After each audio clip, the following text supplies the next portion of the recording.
The Harrison Tower had always been the symbol of success in our family. 32 floors of luxury apartments overlooking the bay with a doorman, a gym, a rooftop pool, and the kind of marble lobby that made you feel like you'd made it the moment you walked through the doors. My brother Derek lived on the 28th floor. He'd been there for 3 years and he never let anyone forget it. I was 27 years old, sitting in Derek's apartment for what he'd called an emergency family meeting, and I could already tell this wasn't going to go well. "Thanks for coming on short notice," Derek said, pouring himself a scotch from the crystal decanter on his bar cart. He didn't offer anyone else a drink. "I wanted to discuss Mom's living situation." Our mother sat on Derek's leather sectional, looking uncomfortable. She was 63, recently widowed and living in the house where Derek and I had grown up, a modest 3-bedroom in the suburbs that was now too big for her alone. "I've been thinking," Derek continued, "that it's time for Mom to downsize. The house is too much for her to maintain and frankly, it's not in the best neighborhood anymore." "The neighborhood is fine," I said quietly. Derek ignored me. "I've found a lovely assisted living community about 20 minutes from here. Very affordable, lots of activities, other widows her age." "I'm not an invalid," Mom interrupted. "I don't need assisted living." "Not yet," Derek agreed smoothly. "But it's better to plan ahead. The facility has different levels of care available as you age. It's practical. It's also expensive," I pointed out. "Those places run $4,000 to $6,000 a month." "Which is why we need to sell the house," Derek said. "The equity will cover several years of care and by then we can reassess." I noticed he said we but meant I.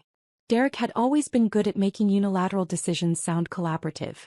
"I don't want to sell the house," Mom said firmly. "Your father and I bought that house 35 years ago. You and Naomi grew up there. It's full of memories. It's full of outdated appliances and a roof that needs replacing," Derek countered. "Be realistic, Mom. You can't maintain it on your own." "She's not on her own," I said. "I've been helping." "You?" Derek laughed. "Naomi, you can barely afford your own rent. How are you going to help Mom maintain a house?" "I manage," I said evenly. "You work at a property management company," Derek said dismissively. "You make what, $40,000 a year? Maybe $50,000 if they're generous? You're not in a position to help anyone." My mother's sister, Aunt Denise, spoke up from her chair by the window. "Derek has a point, honey. You're still establishing yourself. It's wonderful that you want to help, but maybe Derek's idea makes more sense financially." "Exactly," Derek said. "This isn't about what anyone wants emotionally. It's about what makes financial sense. Mom needs to sell the house, move somewhere more manageable and let me handle the financial planning." "Let you handle it," I repeated. "I'm a senior account manager at Fidelity," Derek said, his chest puffing slightly. "I manage $200 million in client assets. I think I'm qualified to make financial decisions for this family." He'd been saying variations of this for years. Derek was 32, had an MBA from a decent school, and worked at a respected investment firm. He made good money, around $180,000 a year with bonuses, and he lived in the Harrison Tower, which everyone in our family knew cost at least $4,500 a month for his 2-bedroom apartment. I worked at a property management company, which was technically true. What my family didn't know was that I owned the property management company and 37 other buildings, including the Harrison Tower.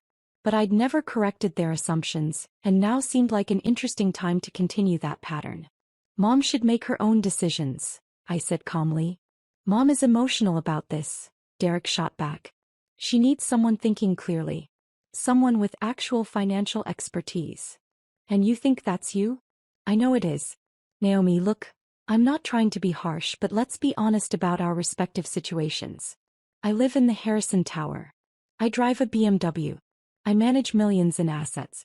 He gestured vaguely at me. "You can't even afford rent here." The words hung in the air. Mom looked uncomfortable. "Derek, that's unkind." "It's honest," Derek interrupted.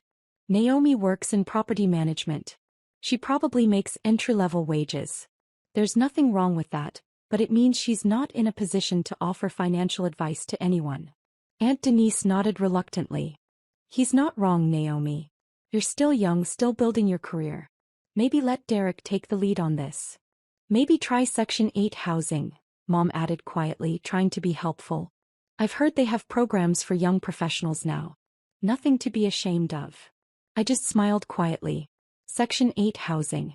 My mother was suggesting I apply for government housing assistance while I sat in an apartment building I owned, listening to my brother lecture me about financial planning. The irony was almost beautiful. Derek was warming to his theme now. In fact, Naomi, maybe this is a good opportunity to discuss your own financial situation. Have you thought about your retirement planning? Your emergency fund? Do you even have a 401k? I'm financially stable, I said mildly. Stable isn't the same as secure, Derek lectured.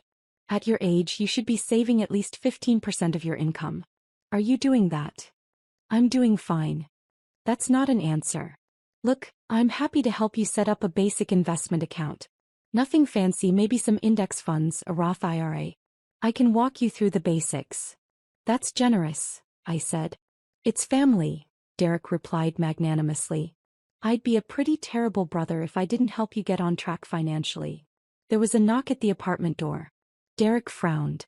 I wasn't expecting anyone. He walked to the door and opened it to reveal Michael Torres, the building's property manager. Michael was 52, had been managing the Harrison Tower for me since I bought it 18 months ago, and he was holding a tablet and looking apologetic.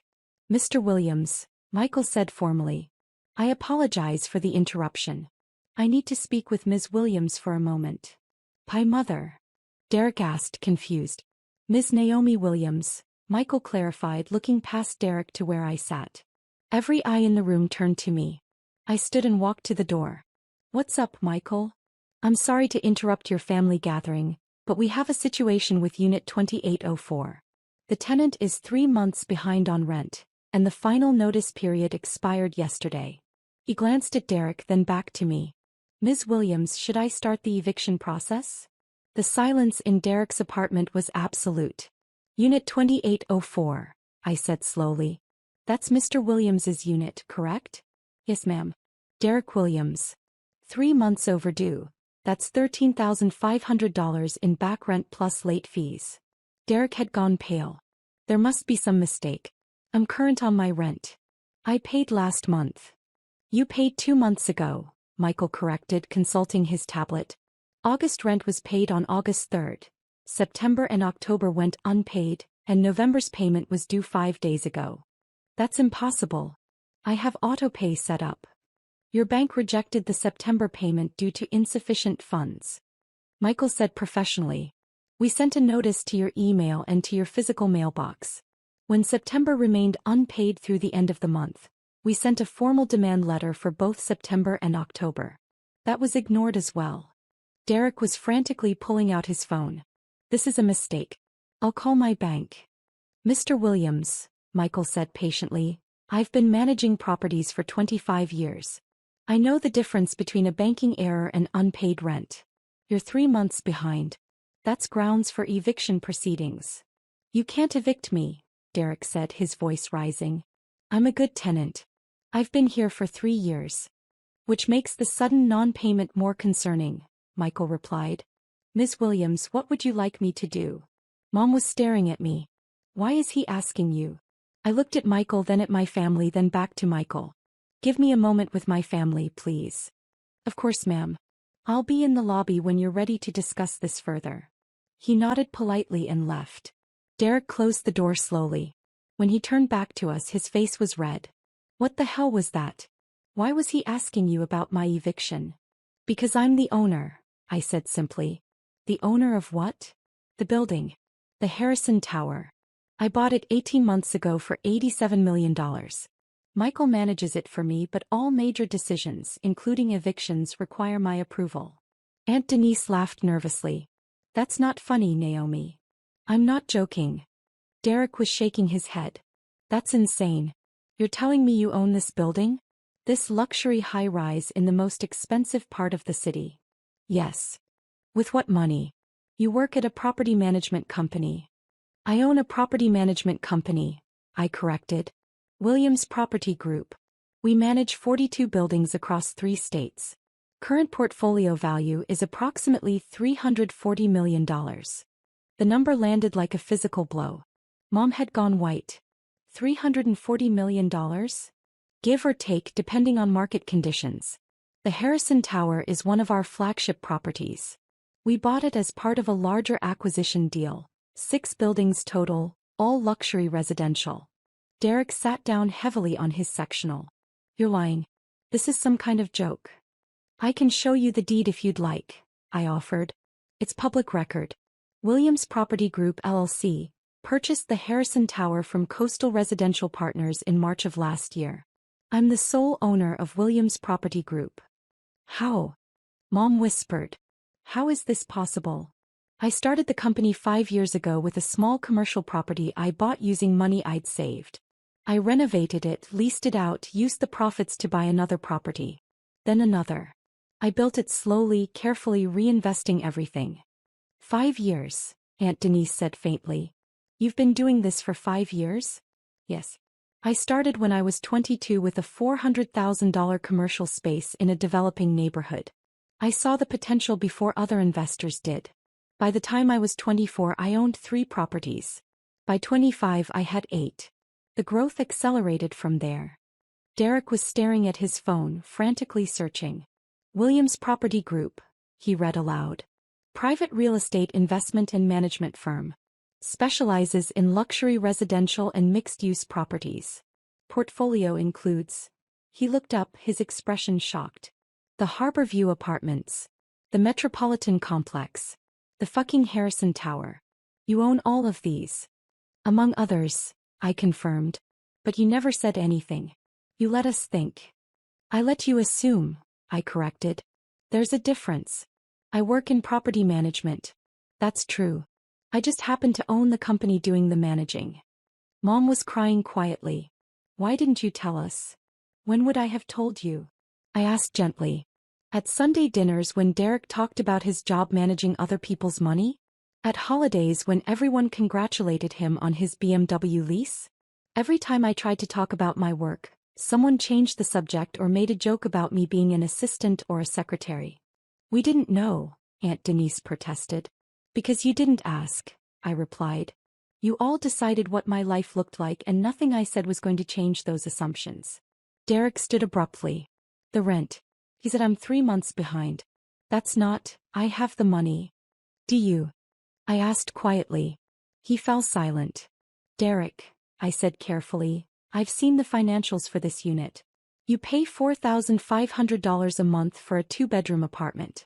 Your salary is approximately $180,000 before taxes, which means you're taking home maybe $110,000 after taxes and 401k contributions. Your car payment is $850 a month. Your student loans are $1,200 a month. Your rent is $4,500. That's $6,550 in fixed monthly expenses alone. How do you know all that? He demanded. Because I pay attention. You've mentioned your car payment.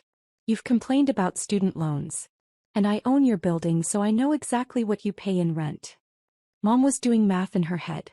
That's more than half his take-home pay just on those 3 things. Exactly, I said. Add in food, utilities, insurance, entertainment. Derek's been living paycheck to paycheck for years. One unexpected expense, one bad month, and suddenly he can't make rent. Derek's face was red. I had some unexpected costs. My car needed repairs. $4,000 in repairs, I said. I know because you mentioned it at dinner last month. You had to use your emergency fund. So, that's what emergency funds are for. They are. But you didn't rebuild it. Then your friend got married and you were in the wedding party. That was another $2,000 between the tux rental, the bachelor party, the gift, the travel. Then you took that vacation to Miami. I deserved a vacation. I'm not saying you didn't. I'm saying you've been spending more than you make for months and now it's caught up with you. The September rent hit your account when you didn't have enough to cover it. October was the same. And now November is due and you're $13,500 in the hole. The apartment was completely silent. How do you know all this? Mom asked quietly. Some of it he told us at family dinners. The rest I could deduce from the rental records and the notices Michael sent. Derek ignored 3 separate communications about the past due rent. Derek was staring at his phone, his face pale. I thought I had autopay set up. I thought it was handled. I've been so busy at work. Too busy to check your bank account? I asked. Too busy to read the notices in your mailbox? I get a lot of mail. I thought they were just newsletters or... He stopped, realizing how weak that sounded. Aunt Denise was shaking her head. Derek, honey, how could you let it get this bad? I didn't let it get anywhere, Derek snapped. I've just had some cash flow issues. It happens. I'll pay it all back. With what money? I asked. Your next paycheck? That won't even cover 1 month of rent, let alone 3 months plus late fees. I'll figure it out. Will you? Because from where I'm sitting, you're about to be evicted from your luxury apartment while trying to convince Mom to sell her house so you can manage her finances. The implications settled over the room like ash. Mom looked at Derek with new eyes. You wanted me to sell the house, while you were behind on your own rent. That's different. How is it different? Mom demanded. You stood here and told Naomi she couldn't afford to live in this building while you're 3 months behind on rent. You lectured her about financial planning while you're facing eviction. I'm not facing eviction, Derek said desperately. Naomi wouldn't evict her own brother. Right, Naomi? You wouldn't actually evict me. I looked at him for a long moment. Why not? Because I'm your brother. Because we're family. We are family, I agreed. But this is business. You've violated the terms of your lease. You've ignored multiple notices. You've failed to pay $13,500 in rent.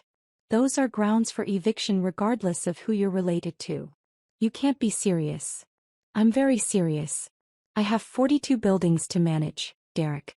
Hundreds of tenants. If I make exceptions for family, word gets out. Standards slip. The business suffers.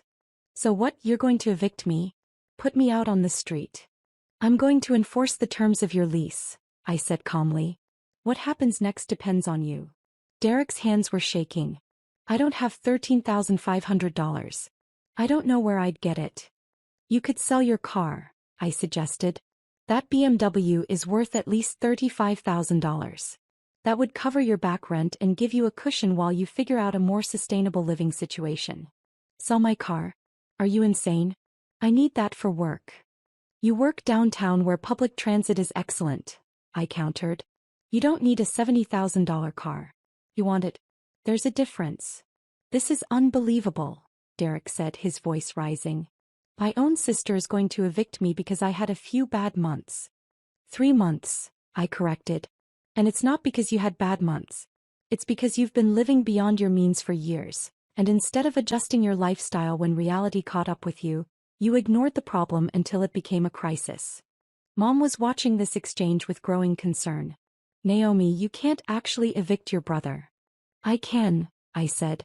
And legally I probably should. But I'm willing to offer an alternative. Derek looked up hopeful. What alternative? You have 30 days to pay the back rent in full. During that time you can stay in your apartment. But at the end of 30 days, regardless of whether you've paid or not, you're moving out. Moving out? But I paid. The market rate for your apartment is $5,200 a month, I said. You've been getting a below-market rate because you signed your lease 3 years ago before the neighborhood values increased. But you can't afford even the discounted rate. You certainly can't afford market rate. So you're kicking me out anyway.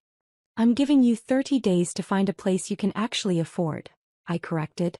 Consider it a favor. Most landlords would start eviction proceedings immediately and have you out in 14 days with an eviction on your record that would make it nearly impossible to rent anywhere decent. Aunt Denise spoke up hesitantly. Naomi, maybe you could reduce his rent? Since you own the building. I could, I agreed. But I won't. Derek needs to learn to live within his means. Subsidizing his lifestyle doesn't help him. It just delays the inevitable. You're being cruel, Derek said. I'm being honest, I replied. Something you haven't been with yourself for years. You make good money, Derek. $180,000 a year is more than most people will ever make. But you spend like you make $300,000. The math doesn't work and eventually reality catches up. Mom had been quiet, processing all of this. Now she spoke, her voice steady. Derek, is this why you wanted me to sell the house? Were you planning to use the money from the sale? Derek's silence was answer enough. Oh, Derek, Mom whispered. I wasn't going to steal it, Derek protested. I thought maybe I could borrow some. Just to get caught up. I would have paid it back. With what money? I asked again. You don't have the income to pay it back. You just get deeper in debt. I could get a raise. Could you? Or are you just hoping? Derek, you're a senior account manager. Unless you're promoted to VP, which typically takes another 3 to 5 years, your salary isn't increasing significantly. And even if it did, you'd just spend more. Derek slumped on his sectional, his head in his hands. I don't know what to do. Start by being honest, I said gently. Sell the car. Move to an apartment that costs $2,000 a month instead of $4,500. Cut up your credit cards. Build an actual emergency fund. Live like you make $180,000 instead of pretending you make twice that. And give up everything I've worked for? You haven't worked for any of it, you've borrowed for it, I said. The car is leased. The apartment is rented. The lifestyle is financed. None of it is actually yours, Derek. It's all just expensive borrowed time. The truth of that statement settled over him visibly. Mom stood and walked to the window looking out at the city lights. Naomi, this building you own, what's it worth? The Harrison Tower. Current market value is approximately $105 million. We paid $87 million 18 months ago and put another $6 million into renovations and upgrades. It's appreciated nicely. $105 million, Mom repeated softly. And Derek lives here. In your building. Paying rent to you. Technically paying rent to Williams Property Group, but yes. I've known he was behind on rent for 6 weeks. Michael wanted to start eviction proceedings immediately, but I asked him to wait. I wanted to see if Derek would reach out to me, maybe ask for help or advice. But I didn't, Derek said hollowly. No. Instead, you called an emergency family meeting to tell Mom she should sell her house so you could manage her finances. Finances you would have likely mismanaged into covering your own debts. Derek didn't deny it. Aunt Denise was looking at me with new respect.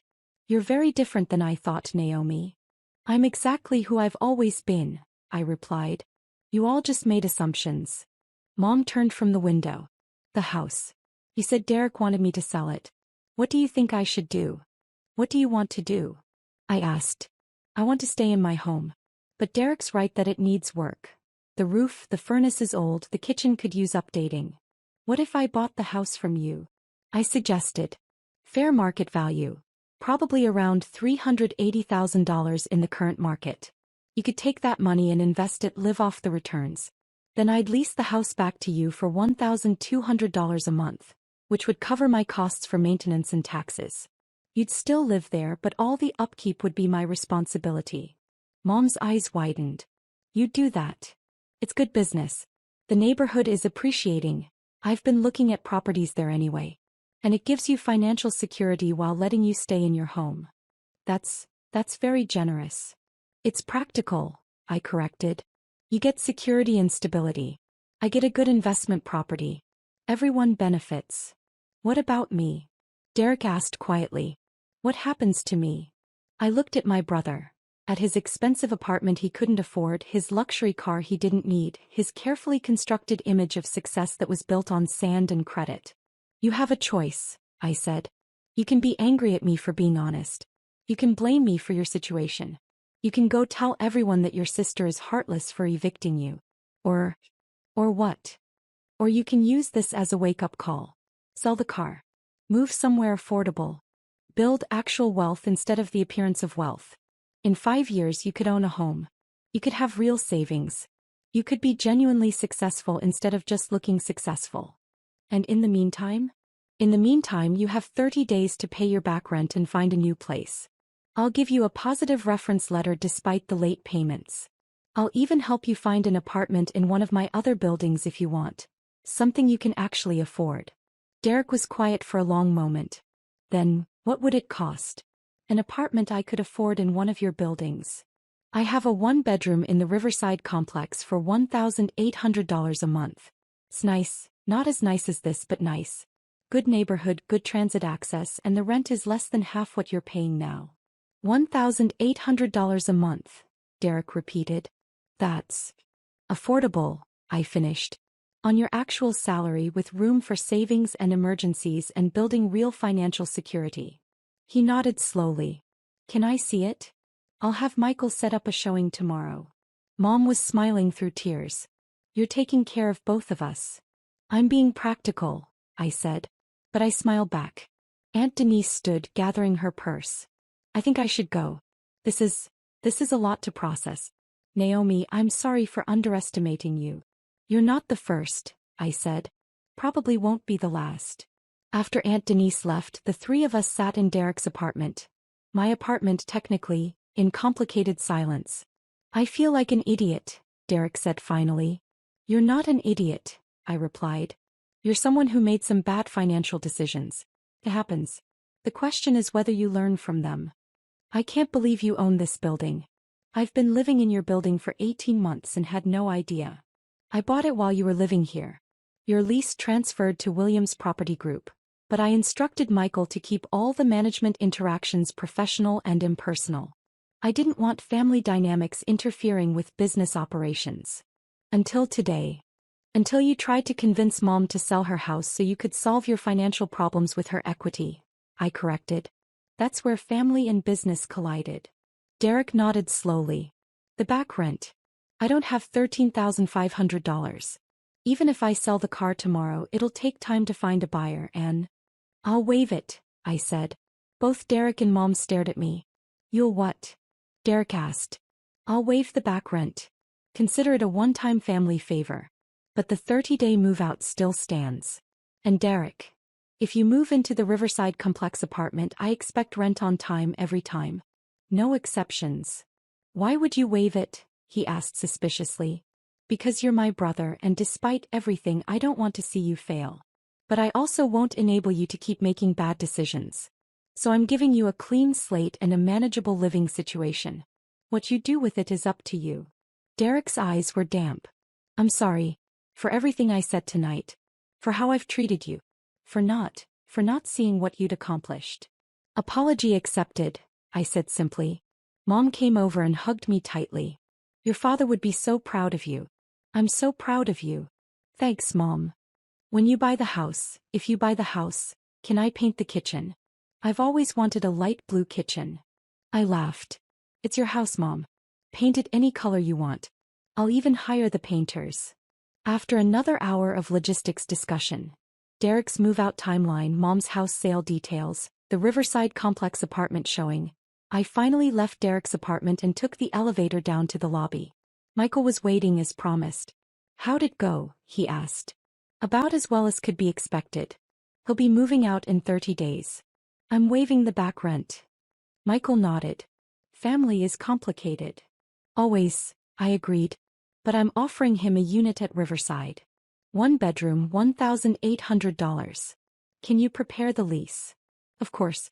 And your mother's house purchase. I'll send you the details tomorrow.